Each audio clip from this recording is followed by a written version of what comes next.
할렐루야. 우리 주님을 사랑하시면 아멘 하시겠습니다. 오늘 성가대의 고백처럼 우리 속에 있는 모든 것들, 우리 영혼처럼 이 모든 것들이 하나님을 찬양하기를 원하시면 아멘 하시기를 바랍니다. 예수님은 어제나 오늘의 영원토록 동일하시고 지금도 우리 가운데 함께 하시는 것을 믿습니다. 이게 들으니까 오늘 도중에 막 비도 많이 쏟아졌다고 하는데 오중에도 불구하고 예배를 사모에 달려나오신 우리 모든 성도님들, 주님께서 한 분 한 분 이름을 기억하시고 믿으십니까? 눈물과 기도와 찬양을 받으신 줄로 믿습니다. 제가 위에서 이렇게 보면 성도님들께서 예배 성전에 들어오시는 모습을 한 분 한 분 다 보진 못하지만 제가 볼 때마다 뭉클거릴 때가 있어요. 어떤 분들은 몸이 아프신 것 같아요. 아픈데도 불구하고 어떤 분은 지팡이를, 아까 2부 예배 때 같은 경우에는 어떤 분이 이런 양손에 쥐고 오신 분도 계시고, 오늘 3부 때 보니까 앞에 계신 권사님 오랫동안 허리가 아프셔서 병원에 입원하셨는데 휠체어를 타고 늘 앞자리 지키시던 권사님 오늘 또 이렇게 오셔서 앉아 예배드릴 모습을 보니까 제 눈에도 뭉클거려요. 하나님 보시기엔 어떨까요? 더는 뭉클거리죠. 하나님 여러분 보시면 뭉클거려요. 믿으십니까? 하나님 앞에 예배드리는 우리 모든 성도들, 우리 성가대 여기 있는 모든 분들을 주님께서 기쁨으로 예배 가운데서 만나 주시는 줄로 믿습니다. 이렇게 한번 고백해 보실래요? 앞에 계신 분에게 하나님이 당신의 이름을 아십니다. 눈물을 아십니다. 기도를 아십니다. 마음을 아십니다. 예배 가운데 함께 하십니다. 할렐루야.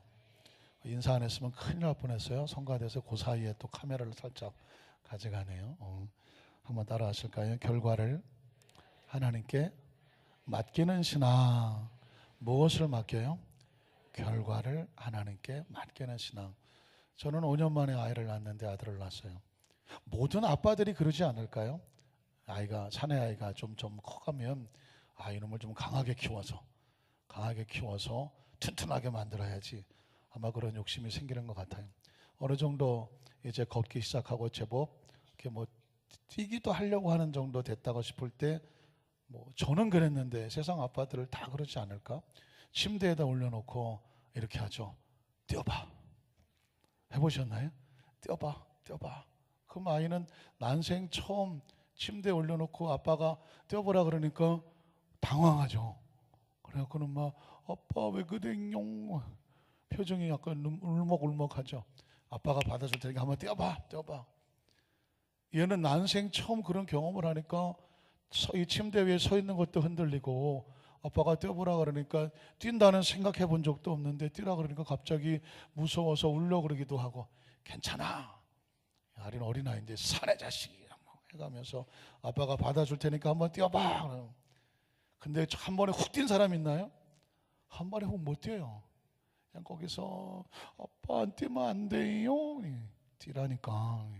그러니까 해보려고 그러다가 하나 둘 하다가 아빠 정말 받아줄 거예요. 받아준다니까. 몇 번의 신경을 한 다음에 이 아이가 이렇게 합니다. 아빠 정말 뛰어용. 엄청 귀엽게 하는 건데 반응이 없으셔갖고 제가 지금. 그래서 하여튼 정말 2등치 이 나이에 이렇게 얼마나 더 이상 어떻게 귀여워요. 그래서 그럼 아빠가 받아줄 테니까 뛰어봐 하더니 뿅용 하더니 진짜 하나 둘 하고 뛴단 말이죠. 얘를 철코덕 받아. 아무것도 아니지만 이 아이에게는 엄청난 시도입니다. 엄청난 경험이고요. 늘 아빠가 엄마가 안고 있다가 뭐든지 다 해주다가 혼자 그 조그만 높이에서 뛰어내리라고 할 때 처음 혼자 뛰어보는 거거든요. 그때 머릿속에 뭐가 있을까요? 내가 이때 여기서 뛰어내려도 누가 안아준다. 아빠가 안아주고 엄마가 안아준다 라고 하는 신뢰가 생겨나죠. 혹시 기억나시죠? 우리가 처음 뛰었을 때 기억나나요? 성가대? 안 나시나요? 예. 처음 뛰어낼 땐 뭐가 필요해요? 엄마 아빠에 대한 절대 신뢰가 필요해요. 내가 뛰어내리면 엄마가 아빠가 받아준다는 신뢰가 생겨야 용기를 내고 조그만 침대지만 뛰어내리게 됩니다. 엄청난 경험을 하게 되죠. 그 다음에 몇 번의 경험을 통해서 이 아이가 이제 확신을 하게 되죠. 그 다음엔 어떻게 합니까? 엄마 아빠가 바빠요. 이것저것 바쁜데 불구하고 아빠 나 뛰어내려요. 침대에서 그냥 받아주지도 않는데 뛰어내린다고 그래. 기다려. 이제는 이제 애한테 잡혔어요. 아빠 나 또 뛴다. 그래. 그만 뛰어. 아니야 나 또 뛸래. 잘못 가르쳤나 싶은데 그냥 뛸라 그러면 가서 받아주고. 왜냐하면 그냥 혼자 뛰어내리면 어떻게 돼요? 다치거든요. 그러니까 아이가 뛴다 그러면 내가 가서 또 받아주고. 근데 여러분 이 경험이, 이 이야기가 우리 머릿속에 평생 있어야 될 게 뭐냐면 성경에 기도가 뭐냐를 이렇게 정의합니다. 기도는 뭐냐면 우리의 가진 것을 마치 어린아이가 아빠 엄마를 믿고 뛰어내리는 것처럼, 믿고 뛰어내리는 것처럼 기도란 하나님 앞에 우리가 믿음으로 내어 던지는 거라고 말하고 있습니다. 부여잡고 있는 것이 아니라 내어 던지는 것이다.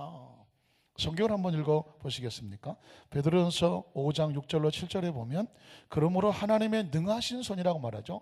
성경은 왜 하나님을 잠깐 능력 있다, 전능하시다, 전지하시다, 그분의 능력에 대해서 성경은 기록할까요? 하나님에 대한 절대 신뢰를 우리에게 선포하고 있는 것입니다. 하나님은 전능하시다. 그 능하신 손 아래에서 네가 기꺼이 어떻게 해라? 겸손해라. 겸손하게 낮아지는 이유는 뭘까요? 내가 하나님의 능력의 손 안에서 겸손해지면 때가 되면 누가 높이신다? 하나님이 너희를 높이실 것이다. 하나님은 자기 백성의 정하신 때에 하나님이 높이실 분이에요. 그분이 내 억울함도, 내 처지와 사정과 이 눈물과 고통, 그럼에도 불구하고 내가 겸손하게 낮아져서 하나님 앞에 침묵하고 누구를 해서 비난하지 아니하고 원망하지 아니하고 손가락질하지 아니하고 싸우지 아니하고 보복하지 아니하고 복수하지 않아요. 하나님은 내 눈물을 아셔. 기꺼이 내가 낮아지고 져주고 겸손해져요. 그런데 때가 되면 누가 높이신다고요? 하나님이 높이신다. 한번 따라 하실까요? 하나님이 하신다. 하나님이 하신다. 그리스도 하나님에 대한 절대 신뢰가 있어요. 하나님이 아신다. 이 부분에 대한 확신이 있으면 뭐하냐? 기꺼이 져줘요. 기꺼이 낮아져줘요. 그래요. 기꺼이 맞아줘요. 기꺼이 겸손해줘요. 이유는 뭐냐? 그분이 내 눈물과 기도를 아시고 그분이 높일 것을 신뢰하기 때문에 그래요. 그 다음 절에 보면 이렇게 말하죠. 그래서 너희 염려를 다, 몇 개만이 아니죠, 다 어떻게 해라? 주께 맡겨라 합니다. 지금 이 시간에 우리 염려 없는 사람 있나요? 근심 없는 사람 있나요? 걱정 없는 사람 있나요? 우리 모두 염려, 근심, 걱정이 태산과 같아요. 태산과 같아요. 그걸 가슴에 끌어안고 살아요. 오늘 이 자리에 나와 있음에도 불구하고 우리는 이 염려에서 벗어나지를 못해요. 침대 위에 있으면서 바들바들 두 다리가 후들거리는 어린아이 같은 모습일 줄 몰라요. 그런데 성경은 말합니다. 너희 염려 하나님이 원하지 않아. 한번 따라 하실까요? 하나님 백성은 염려에 부딪혀서 두려워하기를 하나님께서 뭐하지 않으신다? 원하지 않아요. 여러분 생각해 보십시오. 저와 여러분이 어떻게 해서 정말 피눈물 나게 해서 키운 자식이 두려워 떨고 후들거리고 있어요. 그런 모습을 보고 싶어요? 보고 싶지 않아요. 우리 자녀가 울고 절망하고 좌절하고 두려워하고 걱정하고 막 포기하고 있는 모습 부모도 보고 싶지 않아요. 용기 주고 싶어요. 힘을 주고 싶어요. 하나님은 자기 백성이, 그 전능하신 하나님이 자기 백성이 세상에서 그 어떤 문제를 만나서 거기에 부딪혀서 울고 낙심하고 좌절해지는 거 보고 싶지 않아요. 하나님의 자존심이 무너져요. 하나님이 할 수가 없어서 그럴까요? 무너진단 말이에요. 그래서 하나님께서 말씀하는 거예요. 너희 염려를 다 맡겨야 돼. 여기서 여러분 성경에 보면 맡기라고 하는 단어 나오면 밑줄을 쫙 적어 보십시오. 맡긴다고 하는 단어는 아주 중요한 단어입니다. 왜냐하면 다 주께 맡겨라. 그것은 그가 너희를 뭐하고 계신다? 돌보고 계신다. 한번 따라 하실까요? 그가 너희를 돌보심이라. 하나님은 저와 여러분을 돌보고 계셔요. 여러분의 세상에 여러분의 자녀 키울 때 그렇잖아요. 방 안에 아이가 돌아다니고 있지만 온통 관심은 어디가 있어요? 자식한테 가 있어요. 자식한테 가 있어요. 그냥 뭐 지가 뭘 어떻게 하든 내버려 두지 않아요. 엄마 아빠가 설거지하고 뭐 집안일 청소하는 것 같아도 항상 아이에 대한 관심이 정말 이 촉각이 곤두서 있고요. 늘 아이를 보호하려고 하고요. 어디 길거리 같은 데 위험한 데 가면요 더 조심해서 안고 있는 거예요. 우리가 이 세상의 삶을 살아갈 때 우리 하나님께서 우리를 고아처럼 버려두지 아니하신다고 말했습니다. 세상 끝날까지 함께 하신다고 말했어요. 지금 현실이 힘들고 어렵고 염려 근심 속에 쌓여 있다고 할지라도 홀로 내버려 두지 아니하신단 말이에요. 하나님이 돌보신다니까. 그러니까 어떻게 하라고요? 염려 근심 하나님께 맡기라고 말합니다. 좀 더 구체적으로 가면은요, 성경에 보니까 시편 37편 4절로 6절입니다. 또 하나님을 기뻐하라고 말했습니다. 이유가 뭐냐면 그가 내 마음의 소원을 내게 이루어 주시리로다. 그 자식의 마음을 기쁘게 소원을 이루어줘서 그가 기뻐하는 모습을 보면서 기뻐하시는 것이 하나님이에요. 여러분 혹시 그런 모습 보셨나요? 여러분의 자녀가, 우리의 자녀가 행복해하는 모습을 보면서 여러분의 마음이 행복해 보신 적이 있나요? 저희 집 아이가, 제가 선교사를 마치고 들어왔어요. 얘는 초등학교를 미국에서 마치고 들어왔어요. 한국말보다 영어가 편한 아이를 데리고 들어왔어요. 한 달을 울더라고요. 한국에 데려와서 한국말이 약해서 한국 학교를 보낼 수가 없어서 외국인 학교를 어떻게 가서 보냈어요. 그런데 1년 동안 애가 어떤지 아세요? 눈이 어째 초점이 없어요. 제가 쳐다봤는데 애가 초점이 없어. 의욕이 없어.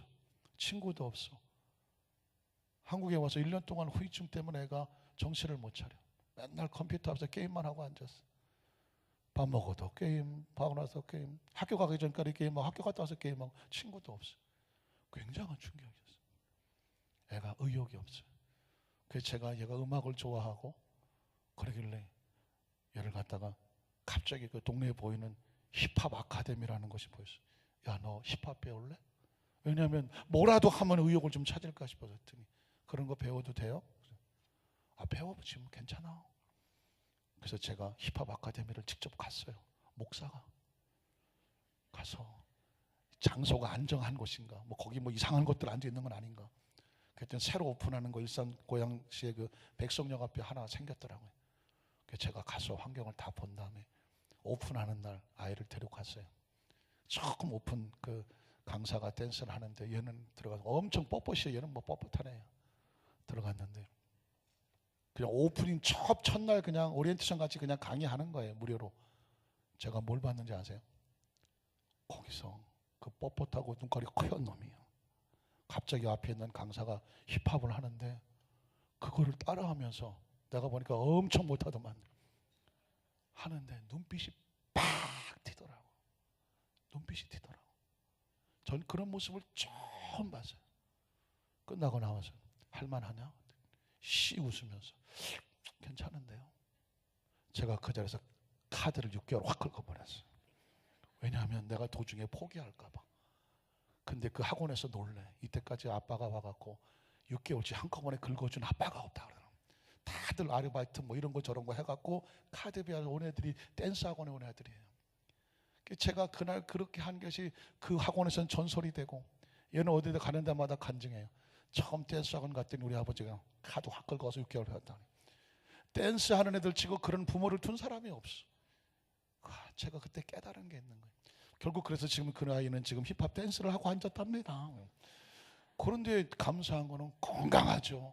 의욕이 생기죠. 다시 공부하죠. 다시 대학 가고 그러면서 지금 자기 하고 싶어 하는데 제가 뭘 하고 싶었냐면 자식이 갑자기 허물통하던 눈깔이 변해서 번쩍 뛰는 눈을 보는 순간 제 마음이 얼마나 기뻤는지 몰라요. 하나님은 자기 백성들이 모든 사람이 절망하고 좌절하고 낙심하고 나 하나님 이것 때문에 못해요, 저것 때문에 못해요, 이유 여러 대면서 다 싫어지려고 할 때 갑자기 그곳에서 하나님에 대한 은혜를 발견하고 눈빛이 번쩍거리면 살아 움직이면서 기뻐하는 모습을 보면 하나님께서 얼마나 기뻐하신지 아세요? 하나님께서는 절대로 절망하면 안 돼요. 낙망하면 안 되고요. 쓰러져 있으면 안 돼요. 어떤 이유가 됐든 간지 포기하고 슬퍼하고 주저앉으면 안 돼요. 그 살아나야 돼요. 누구를 의지하고? 하나님은 저와 여러분의 기쁨이 되어주기를 원해요. 그 마음의 소원을 이루어주시기를 원하신단 말입니다. 그래서 주님께서는 이렇게 말씀하셔요. 그 다음 절을 보면 이렇게 말씀하는 거예요. 너의 길을 하나님께 맡기라고. 또 뭐가 나왔죠? 뭐 해라? 맡겨라. 하나님께 맡기면 그를 의지하면 그가 이루어 주신다고 말씀합니다. 여러분 역할 분담이 확실하죠? 맡기는 건 누가 맡기고? 우리가 맡기고. 이루시는 건 누가 이루시고? 하나님. 그래서 저는 맡긴다는 단어가 나오면 여러분에게 꼭 이 종을 들어요. 수요 예배 때는 여러 번 들었습니다. 주일날 내가 들었나? 웬만하면 주일날 잘 안 들죠. 제가 여러분 맡긴다는 건 뭐냐? 굉장히 무거워요. 이 종이요. 집어 던지는 거예요. 집어 던져요. 집어 던지면 제 손에 이 종이 있을까요? 없을까요? 종이 없죠. 놓는 거예요. 그 맡기면서 집어 던지죠. 지금 제가 이 종을 던질까요, 안 던질까요? 안 던지죠. 왜 던질까요? 아무도 없어 밑에. 던지면 깨져. 깨지면 누가 이거 사야 될까요? 제가 변상해야 돼요. 성같에 누가 변상해 준다면 던지겠는데 눈치가 보니까 아무도 변상 안 할 거예요. 전 못 던져요. 그러나 지금 요 밑에 누가 기다리고 있어요. 받아준다고 해요. 던질까요, 안 던질까요? 던지죠. 믿으니까. 이런 거예요. 하나님을 믿는 사람이 기도하는 거예요. 하나님을 믿는 사람이 기도하고 부르짖으면서 주님 앞에 맡길 수 있다고 말하는 거예요. 하나님께서 우리에게 그걸 원하시는 거예요. 너 혼자 걱정하지 마, 염려하지 마, 불안해하지 마, 초조하지 마, 마음 아파하지 마. 내가 널 돌보고 있어. 내가 너를 기뻐하게 하길 원해. 내가 너에게 명령해. 집어 던져. 누가 어떻게 하신다? 내가 받아줄게. 성경은 기도를 그렇게 얘기하고 있는 거예요. 여러분 한번 보실까요? 에레미야 33장 3절도 보면 너는 내게 부르짖어. 부르짖는 말을 다른 말로 바뀌면 맡겨, 던져, 뛰어내려. 어떻게 할까요? 내가 너에게 뭐 할게? 응답 돌보아 줄게, 받아줄게, 이루어 줄게. 그건 네가 상상하지 못하는 그거 은밀한 일을 내가 보여주겠다고 말했습니다. 우리가 왜 뛰지를 못하죠? 상상이 안 되기 때문에 못 뛰는 거예요.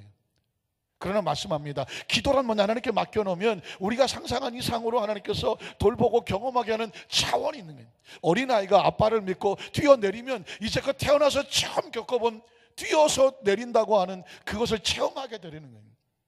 어떻게 생각하십니까? 시편 50편 15절도 이렇게 말하죠. 환난 날에 나를 불러라. 부르짖는다는 얘기는 아까도 말씀드렸죠. 기도하고 맡기고 의뢰하고 던지고 하나님 난 맡깁니다 하고 던져놓고 그리고 기대하는 거예요. 하나님은 선택하고 결과는 그분이 하시는 거예요. 믿으십니까? 결과까지 내가 생각하니까 우리 아버지가 내가 뛰어내리면 나를 받아주냐 생긴 걸 보니까 연약한데 우리 아버지가 나를 받아줄까 안 받을까, 저분이 아주 몰인장한 분인데 내가 뛰어낼 때 만약에 피하면 어떻게 될까? 어린애가 이거 복잡하게 계산하면 뛰어내려 못 내려요? 못 뛰어요.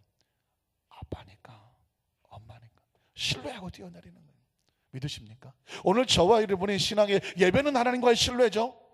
예배는 하나님과의 신뢰입니다. 여러분이 11절 드리고 예물을 드리죠. 신뢰입니다. 말씀의 선포는 신뢰입니다. 여러분 하나님 앞에 헌신하는 모든 것들은 신뢰입니다. 하나님은 이렇게 신뢰합니다. 신앙의 고백의 신자는 믿을 신자예요. 신앙은 믿고 바라는 거예요. 믿으십니까? 성경은 그래서 말하기에 너희가 환난을 만나더라도 하나님 백성은 두려워하지 마, 염려하지 마. 내가 원하는 게 아니야. 내가 원하는 것은 나에게 맡기고 부르짖는 거야. 그러면 누가 할까요? 역할은 이제부터 하나님은 내가 너를 건진다고 말했습니다. 믿으십니까? 내가 너를 건질 것이니 내가 나를 영화롭게 하리다. 세상의 부모는 자식에게 뭘 바랄까요? 뭘 바랄까요? 믿어주는 거야. 신뢰해 주는 거예요. 난 자식에게 원하는 게 별로 없더라고요. 기꺼이 엄마 아빠를 신뢰만 해주면 돼요. 물론 조금씩 현찰이 들어오면 괜찮긴 하겠지만 그러나 진짜 중요한 것은 신뢰예요. 저는 오늘 이제 아버님 생신이라 이제 오늘 저녁에 부모님 댁에 좀 다녀와야 되는데 지난 어머니 생신 때는 못 갔어요. 이제 어머니 거하고 아버지 거하고 좀 챙겨가야 돼요. 한꺼번에 가려니까 좀 부담이 되지만 그럼에도 불구하고 또 부모님은 또 좋아하셔요. 어쨌든 그러나 중요한 건 뭘까요? 마음이죠. 저는 부모님을 신뢰합니다. 자식은 부모님에 대한 신뢰를 그걸 어떤 모습인지 표현해 주면 부모님은 그걸 기뻐하시는 거잖아요. 하나님께서 우리가 원하는 거 딴 거 없어요. 난 하나님을 이 상황 속에서도 하나님을 신뢰한다고 고백하면 하나님이 이렇게 말씀하세요. 야, 나 너 때문에 영화로워.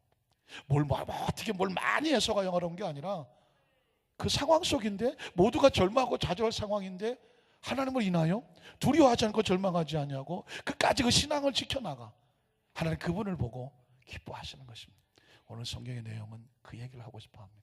도무지 사람들이 그 결과를 생각하면 그렇게 할 수 없는데 다니엘의 세 친구라는 사람은 결과는 전혀 개의치 않아요.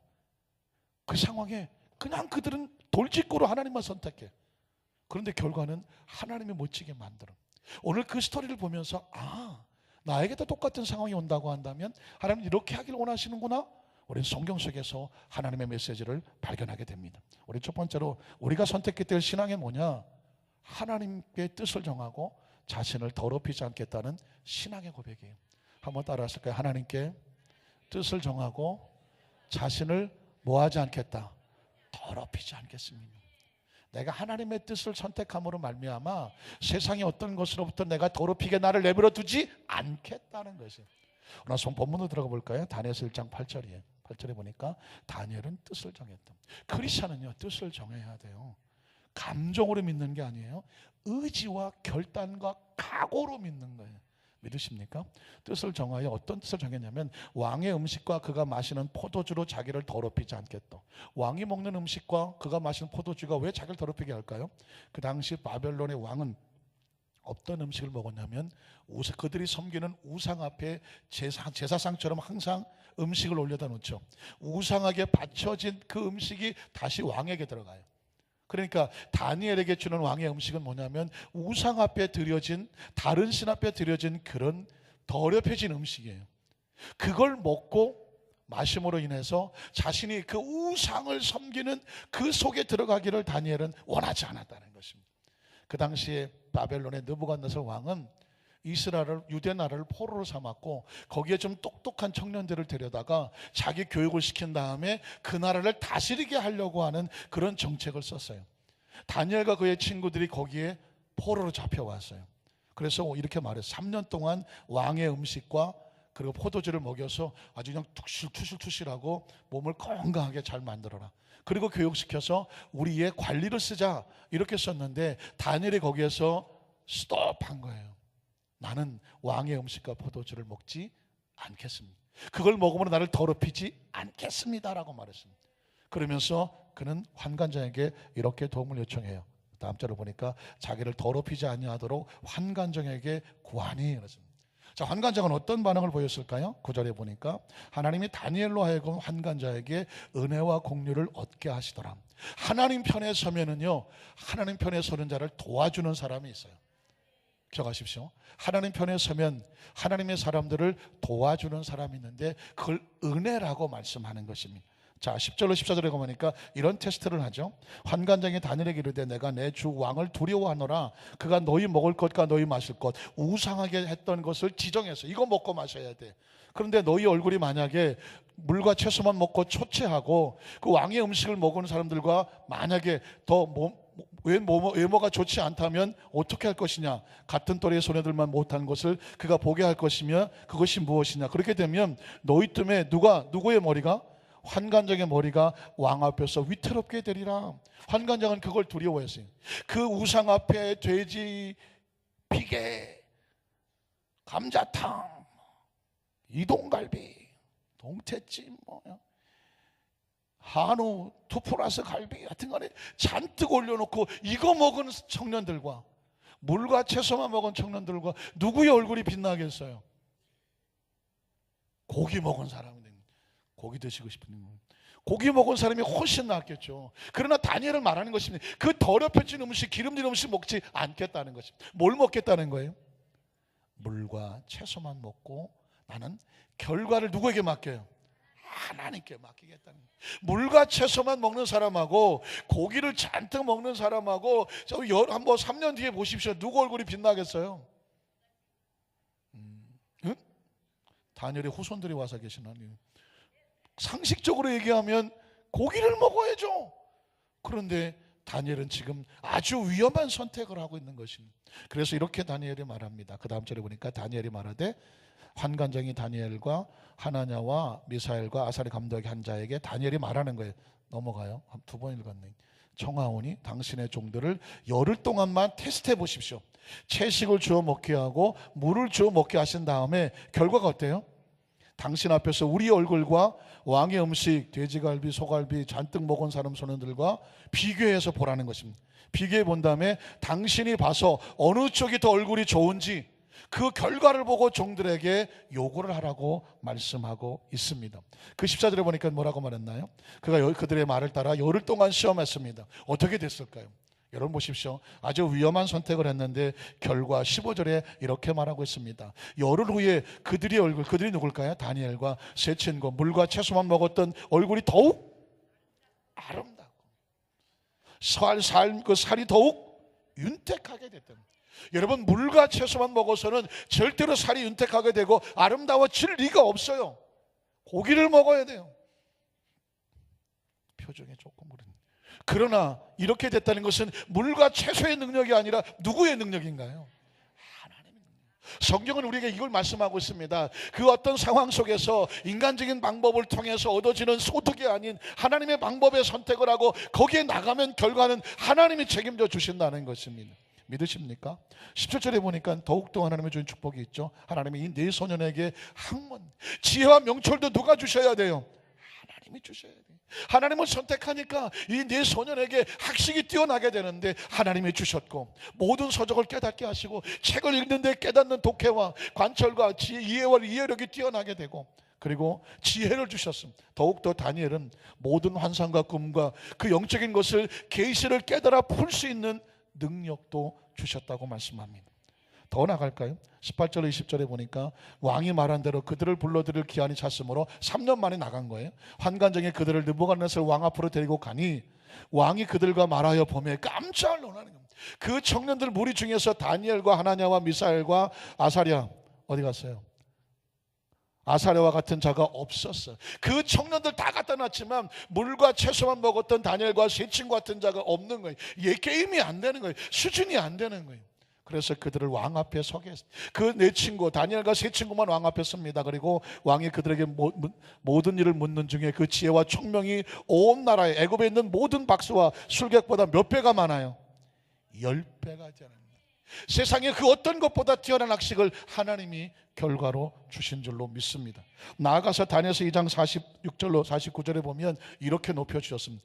이에 느부갓네살 왕이 엎드려 다니엘에게 절하고 명하여 예물과 향품을 그에게 주게 하니라. 나가서 왕이 대답하여 다니엘에게 이르되 너희 하나님은 참으로 모든 신들의 신이시요 모든 왕의 주제시로다. 내가 능히 이 은밀한 것, 느부갓네살 왕의 꿈을 다니엘이 풀어줬거든요. 나타내었으니 네 하나님은 또 은밀한 것을 나타내시는 이시로다. 48절 왕이 이에 다니엘을 높여서, 여러분 스스로 높여주려고 하지 않았습니다. 하나님을 선택했더니 누가 높여주십니까? 하나님이 높여주십니다. 귀한 선물을 많이 주며 그를 세워 바벨론 온 지방을 다스리게 하며, 49절 바벨론 모든 지혜자의 어른 수장을 삼았으며, 49절에 보니까 왕이 또 다니엘의 요구대로 사드락과 메삭과 아벳느고 세 친구를 세워서 바벨론 지방에를 다스리게 하였고 다니엘은 왕이 거하는 왕궁에 있었다는. 사랑하는 성도 여러분, 오늘 저와는 성경은 뭘 외치고 있을까요? 하나님의 사람은 결과에 연연하지 말고 하나님을 선택하면 그 결과는 누가 만들어 주신다? 하나님이 만들어. 지금 세상이 얼마나 혼란한지 모릅니다. 신앙이 물에 물 탄 것 같고요, 어떠니 적당히 타협하는 그런 세대가 더 많아요. 지금 이 시대에 다니엘은 외치고 있고 하나님 이 본문을 통해 외치고 있습니다. 하나님의 사람들은 결과를 미리 계산하지 마라. 하나님을 선택하면 그 걸음은 누가 인도하신다? 하나님 인도하신다. 저는 1988년 6월 1일 평생 잊지 못합니다. 제가 빨간 명찰을 달고 처음 여도순복음교회에 교육자로 출발한 날짜가 1988년도 88 올림픽이 있었던 6월 1일이에요. 제가 산 집이 은평구 응암동에 있었는데 발령을 받고 나서 보니까 의정부 성전으로 발령을 하세요. 여의도 순복 의정부 성전. 은평구에서 버스를 타고 녹번동에 나와서 녹번동에서 3호선 기아차를 타고 종로 3구를 가고 종로 3구에서 1호선을 갈아타고 의정부까지 가고 거기서 버스 타고 교회 앞까지 가야 돼요. 2시간 걸려요. 차가 없을 때는 2시간 걸려요. 그렇게 발령을 받고 갔어요. 갔더니 교구실에서 먼저 있는 선배 전사님들이 계셨는데 반갑게 맞아줄 줄 알았더니 어림도 없었어요. 저를 가장 저같이 학생회 총무를 했던 1년 선배 전사님 저를 보자마자 얼굴이 허옇게 질려요. 김 전사님 여기 왜 왔어? 저 명령 받고 왔어요. 했더니 여기 오면 안 돼. 여기 오면 아니 세상에 자기가 근무하고 있는 교회에 교구장으로 왔는데 저를 갖다가 오면 안 된다고 손을 반사적으로 흔들더라고요. 왜요? 아니야 오면 안 돼. 온대. 뭐 그러거나 말거나 제가 담임 목사님실에 가서 인사를 드리러 갔어요. 갔더니 담임 목사님께 저를 쳐다보더니 대뜸 하는 말이 집이 어디냐고 묻더라고요. 집이 응암동이라 그랬더니 이 목사님도 얼굴이 허옇게 질려요. 전사님 지금 맡을 교구가 어딘지 알아요? 모릅니다. 그랬더니 동두천이야. 동두천. 아니 은평구에서 의정부 오는데도 2시간 걸렸는데 그 의정부에서 또 최소한 1시간 가야 동두천인데 그 동두천 교구를 맡으라고 그래요. 그 선배 전사님이 나한테 여기 오면 안 된다고 했던 이유가 뭐냐면 너무 먼 곳에 그 교구장의 자리를 제가 가야 된다는 걸 먼저 알고 있었기 때문입니다. 그러면서 하시는 말씀이 뭐냐면 김 전사님 만약에 너무 거리가 멀어서 좀 힘들다고 말하면 내가 다시 교목에 얘기해서 다시 발령을 취소해 줄게. 그리고 가까운 곳으로 가. 나도 여기 가까운 데 사는 사람이 필요해. 그 순간에 제가 흔들렸어요. 야, 감사하다. 이런 목사님도 계시나? 아, 목사님 감사합니다. 저 다시 돌아가겠습니다. 이렇게 가야 되잖아요. 근데 순간 제 마음속에 꽝 치는 음성이 있었어. 네가 누구냐? 하나님의 종입니다. 넌 누구의 명령에 따라 움직이느냐? 하나님의 명령에 따라 움직입니다. 넌 여기 누구 명령에 따라 왔느냐? 하나님의 명령에 따라 왔습니다. 집이 먼 것이 너희가 지금 돌아갈 이유가 되느냐? 지금 이유 되지 않습니다. 그러면서 제 마음속에 네가 여기서 만약에 뒤로 물러서면 앞으로 구말리 장천 같은 사역을 해야 되는데 앞으로 사역하다 조금만 힘들면 나 안 해요. 나 힘들어요. 나 좀 편한 데 보내주세요. 난 좀 나 이렇게 힘들어서 못하겠어 하고 주저앉을 것이냐? 아닙니다. 하나님, 네가 여기서 한번 물렀으면 너는 평생 숨어 살게 되고 도망치게 되고 힘들면 주저앉게 되고 편한 데 찾고 요령 피우게 된다. 갑자기 제 마음속에 딱 들어오니까 여기서 무너지면 평생 무너지겠구나. 그래서 목사님이 말씀했습니다. 목사님, 저 여기 사역하겠습니다. 정말 괜찮으냐? 정말 괜찮습니다. 그리고 동두천 교구장 일을 시작했습니다.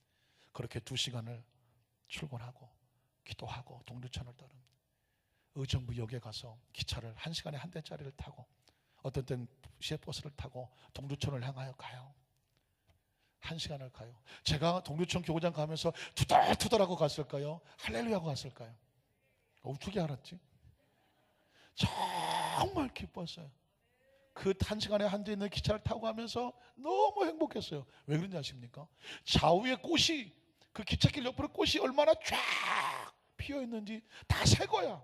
알고 봤더니 88 올림픽이라고 그 나라 전체에서 그 역전을 꽃으로 다 장식을 해놨는데 나는 이렇게 말했어요. 하나님, 너무 감사하다고. 제가 동두천 교구장 냈다고 이렇게 나라에서 꽃을 쫙 깔아줬다고. 28분의 행복. 기차를 타고 28분 동안 흔들며 가는 거예요. 동두천 가면 거기서 또 시외버스 타고 다니면서 신방을 해. 구역구역에서 여의도 순복길을 찾아 나와. 점심때 순대로 배를 채웁니다. 그랬더니 지역자님이 목사님, 순대로 대접해서 죄송해요. 아니에요, 순대는 순대로 채우는 겁니다. 이러면서 그것도 먹고 맞잖아요. 순대는 순대로 채우는. 그래 가면서 그 신방을 마치고 돌아오면 지역자님이 제 손에다가 지하철표 2장을 딱 손에 쥐어줘요. 동두천에서 의정부에서 여의도 간 종로 5가까지 가는 지하철역을 채워줘요. 그러면서 또 시작을 했어요. 저는 그게 얼마나 감사한지 몰라. 이유가 뭔지 아십니까? 그 이후로 지금까지 이 안산에 오기까지 제가 여의도에서 교구, 여러 가지 어려운 교구도 맡았고 비서실도 갔었고 원당교회 담임 목사도 갔었고 다 깨진 교회에 제가 3부니까 조금 시간 있어 얘기를 한다고 그러면은 다 깨진 교회, 그 교회 붙잡고 다 죽는다 그랬어요. 나 거기서 가스총 타고 다니, 가스총, 협박과 공갈. 담임 목사 취임이 100일 만에 했어요. 얼마나 교회가 깨지고 엎어졌는지. 그거 붙잡고 세우는데 한 100일 걸렸어요. 100일. 가스총 옆에 차고 다녔다니까요. 허간해서. 그러는 피눈물 나는 기도로 몸부림치면서 그 교회가 지금 3,000이 넘는 교회가 되고 나중에 미국에 갈 때도 다들 가면 안 된다 그러세요. 그러나 하나님께서 명령하시면 난 무조건 갔어요. 죽어도 거기 가서 죽는다고 갔어요. 거기 가서 하나님께서 또 훈련시키셨고 한국에 와서도 주님께서 무슨 김포 성전은 불타서 교회가 들어가지도 못했어요. 감사하게 들어가서 기도하니까 한 달 만에 다시 준공 나갔고 그 교회 들어 지금도 한 2,500명 되죠. 강동교회 담임 목사들, 강동교회는 정말 한국교회에서 유명한 목사님들하고 붙어서 사역해야 되는 곳이 강동이에요. 5분 안에 명성교회에 있어요. 아시나요? 김사원 목사님 교회. 또 10분 안에 오린교회 김문호 목사님. 청년들은 다 글로 가고 성인들은 다 명성교회로 가요. 순복음교회 절반이 다 글로 갔어요. 제가 가기 전에. 그 가운데서 3,000명 버텨야 돼. 7년 동안 3,000명 늘어나지는 못해도 못 나가게 붙잡으면 이거 더 힘들어. 정말 피눈물을 흘리면서. 왜 포기하지 않았을까요? 난 포기할 수가 없어요. 왜? 하나님께서 가라 하면 결과는 하나님이 하는 거예요. 안산으로 올 때 여러분 어떻게 하고 왔을까요? 제가요? 할렐루야 하고 하잖아요. 왜? 아니 동두천도 할렐루야 기쁨으로 갔는데 안산이 얼마나 감사한지 몰라요. 와보니까 난 세상에 이렇게 이쁜 성도는 처음 보네요. 이렇게 성가대 잘하는 성가대 처음 보고 난 좀 이렇게 정말 훌륭한 장로님들 처음 보고 우리 성도들이 얼마나 귀하고 감사한지 몰라요. 여러분 잘 모르시죠? 제가 이 대한민국과 또 미국에 여러 군데 살아봤잖아요. 안산같이 살기 좋은 데가 없어. 왜 이쪽은 다 이사 가시려고 그러나? 이쪽이 안 산다 그러면서 오래 사신다면서요. 제가 볼 때 정말 여러분 150살은 사실 것 같아. 아이고 죽어야지. 안 산다 그러다가 150살 사실 것 같아요. 제가 이런 얘기 들은 게 다른 게 아닙니다. 하나님께서 보내시면 결과는 하나님이 하시는 거잖아요. 여러분이 지금 선택한 여러 가지 문제가 있죠. 그 문제에서 절망하고 좌절할 이유가 하나도 없어요. 결과는 하나님이 하시는 거예요. 믿으십니까? 그래서 여러분에게 신앙 고백 하나만 더 가르쳐 드릴게요. 그건 뭐냐면 한번 따라 하실까요? 그리 아니하실지라도 하나님 편에 선다. 그리 아니하실지라도 하나님 편에 선다. 믿으십니까? 다니엘서 3장 16절 18절로 가볼게요. 제가 조금 줄이겠습니다.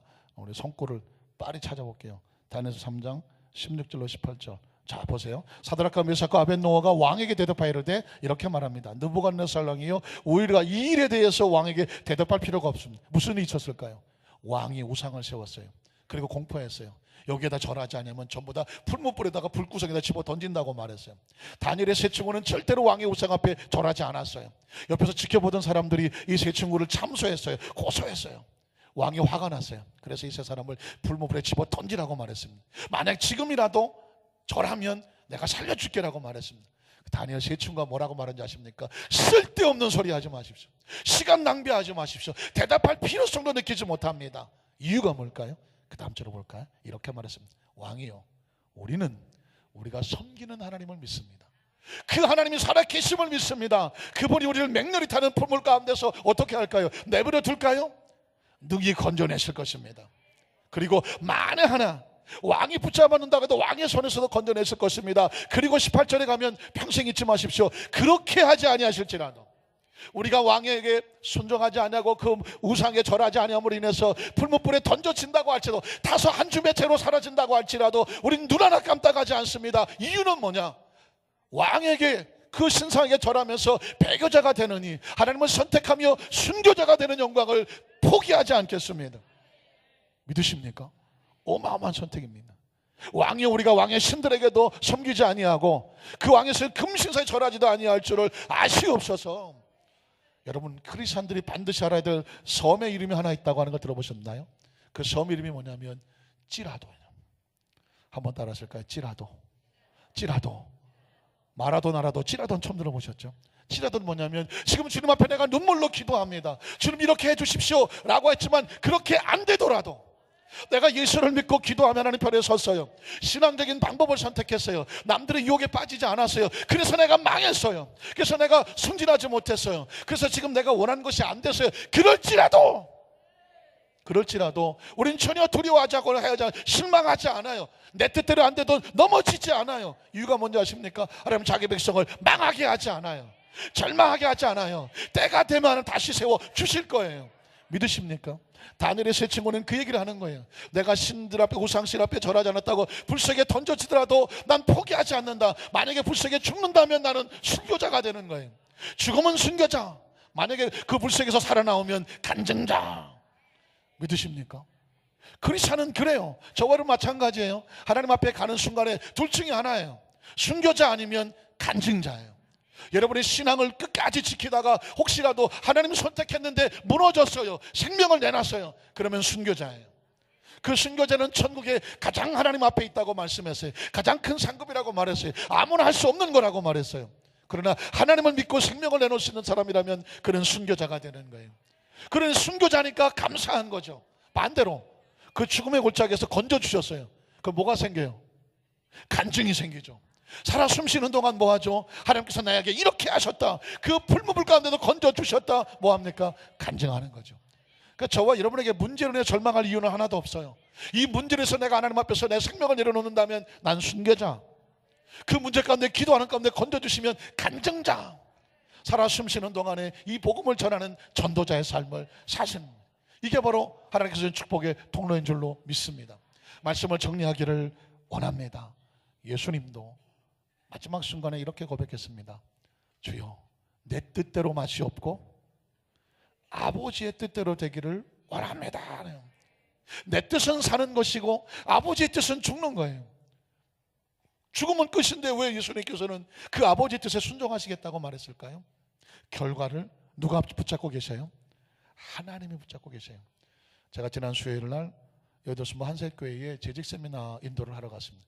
7시 20분까지 와달라고 하더라고요. 안산에서 군포까지 얼마 안 걸리지만 그 시간대는 엄청난 교통체증이 있는 것은 알고 있어요. 1시간 한 20분 잡고 갈까? 6시 출발했어요. 내비게이션을 찍었어요. 이 차량이 내비게이션이 업그레이드가 안 됐을까요? 나는 분명히 가는 해안로길로 해서 가야 되는데 왼쪽으로 가라고 말해요. 업그레이드가 안 된 모양이네. 그래서 오른쪽을 선택해서 해안로를 따라갔어요. 순간 그 아줌마 얘기를 안 들었을 뿐인데 해안로가 완전히 막혀 있었어요. 어떡하겠어요? 어쩔 수 없이 피할 수도 없어갖고 그냥 글로 갔어요. 가다 보니까 차가 꼼짝을 안 해요. 핸드폰을 틀었어요. 요즘 뭐 실시간으로 가장 안전하다는 카카오틱 내비게이션, 그걸 틀었더니 또 다른 아줌마가 계속 떠들어대기 시작해요. 이리 가라 저리 가라 하는데, 근데 이 아줌마 두 사이에서 이게 차에 있는 내비게이션 아줌마하고 카카오톡 아줌마하고 가속한 얘기가 또 달라요. 이 아줌마는 왼쪽으로 가라고, 저 아줌마는 오른쪽으로 가라 그래요. 이 아줌마 둘 사이에서 제가 선택을 해야 돼요. 근데 저는 어떻게 했냐면 두 아줌마 말을 하나도 안 들었어요. 그냥 내가 가던 길로 갔어요. 알고 보니까 군포 한세대학 앞에까지 차가 꽉 찼어, 이 도로가. 그래갖고 그냥 거의 시간 맞춰갖고 그러고 갔어요. 가는데 다 가서 나서 깨달았어요. 왜 이 아줌마들이 이리 가라 저리 가라고 했는지를 알았어요. 위에서 실시간으로 보고 그 막힌 걸 피해 가려고 오른쪽으로 가세요 왼쪽으로 가세요 했어요. 그때 깨달은 게 있어요. 이 아줌마 말만 잘 들었어도 내가 그 고생을 안 했을 텐데. 위에서 보고 하는 거거든요. 사랑하는 성도 여러분, 하나님의 말씀은 인생의 내비게이션과 같아요. 하나님께서 우리 인생을 보고 말씀하는 거예요. 결과는 나에게 맡겨라. 그리고 하나님께 말씀에 순종하고 나가라. 그러면 결과는 누가 책임져 주신다? 하나님의 책임. 이걸 믿음이라고 말하는 거예요. 이걸 기도라고 말하는 거예요. 우리 한산교회 모든 성도 한 해를 마무리 치면서 한 해 살아보니까 깨달아지는 게 있잖아요. 이제 2018년 향하여 나갈 때에 다시 마음에 각오하실 때 뜻을 정하고 하나님께서 원하시는 그 길을 선택하는 것에 포기하지 마십시오. 결과는 하나님이 책임져 주실 줄로 믿습니다. 기도하겠습니다. 전능하신 하나님, 우리는